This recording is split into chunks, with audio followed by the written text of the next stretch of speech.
Nung Monday, napag-usapan natin kung anong dapat mong gawin kapag napapagod ka na. At nung Thursday, napag-usapan naman natin kung ano bang dapat mong gawin kapag nakikita mo naman yung partner mo na napapagod na. And in this video, kapatid, pag-uusapan natin yung mga paraan para maging okay yung pagsasama, maging maayos yung pagsasama, maging smooth at swabe ang lahat. Well, kung interesado ka malaman kung ano yung dapat mong gawin, kapatid, tara, pag-usapan natin yan. Let's keep on watching.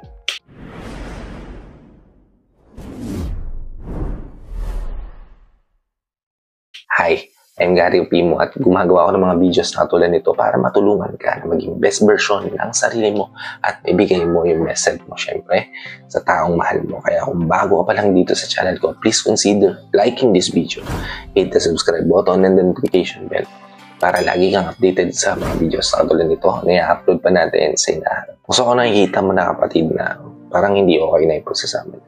Parang nagiging rough na yung sitwasyon na palagi yung pinagdadaanan dalawa at naghahanap ka ng paraan para maging okay ulit yung pagsasama niyong dalawa. Ang unang-unang dapat mong gawin kapatid, dapat masiguro mo na hindi ka nagiging toxic sa partner mo.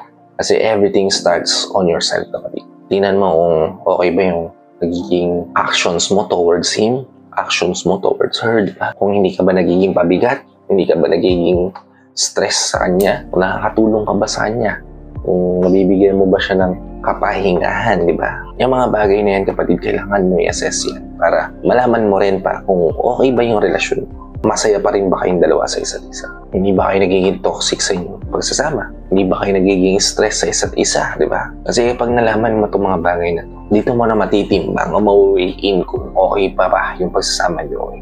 Kung hindi na, mabigat na yung scale ng toxicity sa pagsasama, then siguro kailangan nyo nang ayusin. Pag-usapan, mga bagay-bagay para maging smooth na ulit ang lahat. Lahat yan madadaan sa maayos na usapan. Sa usapan na hindi kailangan magsigawan. Usapan na hindi kailangan magsakitan, kapatid. Kasi hindi mo naman talaga masasabi na maganda at maayos yung isang relasyon kung nagsasakitan na kayong dalawa. Di ba? Well, yan yung una mong hakbang na dapat gawin. I-assess mo na yung sarili mo kung tama ba yung pinaparamdam mo sa partner mo, tama ba yung pinapakita mo sa partner mo, tama ba yung ginagawa mo sa partner. Okay?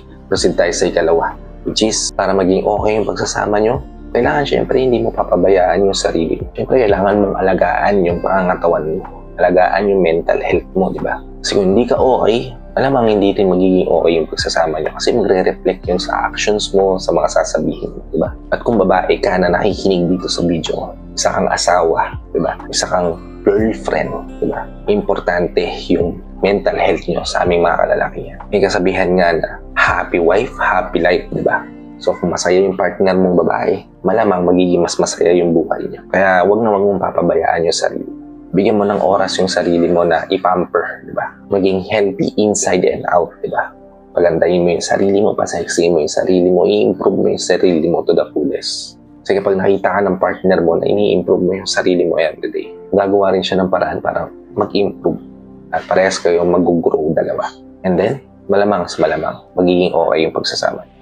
Okay? Proceed tayo sa ikatlo, which is, kung inaalagaan mo yung sarili mo, kailangan syempre alagaan mo rin yung partner mo. Napaka-importante rin na ipaparamdam natin sa partner natin na syempre, nandito rin tayo para sa kanila. Kasi kapag naramdaman niya yun, malamang magiging mas okay yung pagsasama niya. Kasi nakikita niya na may tao siya na pwedeng i-rely on, di ba? Nakikita niya na may tao siya na nasa likod niya na sumusuporta sa kanya.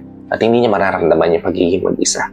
Na isa sa mga dahilan kung bakit nararamdaman natin yung pagkapagod sa buhay, di ba? Kasi nakikita natin na parang yung buhay ay parang paulit-ulit na lang yung cycle. At paulit-ulit na lang natin pinagdadaanan yung mga bagay-bagay na wala naman tumutulong sa atin, di ba? Tayo lang lagi, di ba? Kaya tayo napapagod. So, if nakikita ng tao na may taong nakasuporta sa kanya, may taong rooting sa kanya, may taong handang yumakap sa kanya kapag napapagod niya, then malamang sa malamang hindi niya mararamdaman yung pagod, di ba? Kasi ramdam na ramdaman niya na hindi siya mag-isa. At be that person for him or for her, kapatid. Okay? Kasi tayo sa ika-4, which is learn something together. Along the way, sa relasyon nyo, may mga bagay kayo na dapat pinagdidesisyonan nyo ng magkasama. Yung decision na yun, dapat dalawa kayo nagbubuhos ng oras at panahon para pag-usapan kung magiging tama ba yun o hindi. Kasi once na dumating yun sa buhay nyo, posible na itong baguhin yung mundo nyo. Kaya while hindi pa dumarating yung mga mabibigat na desisyon na dapat dumating sa buhay, kailangan yung aralin sa sarili nyo kung ano yung mga dapat na hakbangin, kapatid, para matutunan yung gawin yung mga bagay-bagay. And with the help of each other, di ba? Mas mabilis kayong mag-grow bilang partner. At along the way, habang ginagawa niya itong mga bagay na to, nagkakaroon pa kayo ng bond sa isa't isa. Nagkakaroon kayo ng memories na ma-cherish nyo sa mahabang panahon. Kaya naman, kapatid, learn something together, kapatid, para syempre mas makilala nyo yung isa't isa at matutunan nyo kung ano yung mga gusto at ayaw ng isa't isa. Okay? Proceed tayo sa ikalima. Last but not least, kapatid, ikalimang bagay na dapat mong gawin para mas maging okay yung pagsasama nyo. Siyempre, wala nang iba, i-overcome nyo yung mga challenges together. Well, challenges make us grow, di ba? Kasi yun yung magbibigay sa atin ng pagkakataon na i-exceed yung limit natin, di ba? Lagpasan yung mga bagay na hindi natin sukat akalain na malalagpasan, di ba? At kung may tao na makakasama ka along the way, kapatid, mas magiging smooth ang mga problemang darating sa buhay nyo. Kasi dalawa kayo nagtutulungan na ma-overcome to. Dalawa kayo nagdidesisyon, dalawa kayo gumagawa ng action para malagpasan to. Hindi isa lang. Tapos kapag mali, sisisihin yung isa, diba? Kailangan dalawa kayo. Kasi nga partnership yung napasukan nyo. Hindi isa yung magdidesisyon para magpatuloy yung pagsasama nyo, kundi dalawa kayo. Kaya make sure, kapatid, na i-overcome yung mga challenges na darating sa buhay nyo ng magkasama. Para pares kayo nag-grow, pares kayo nag-i-improve, parehas kayo nagiging best version ng sarili nyo. And I hope may natutunan ka dito sa video. If may natutunan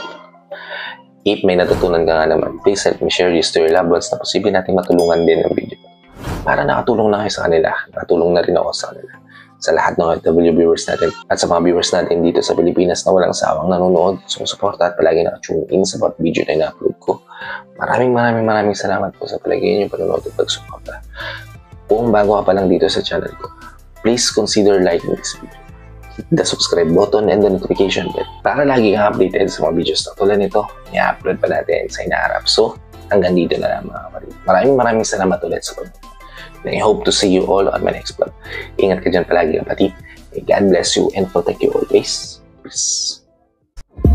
Whenever your heart is broken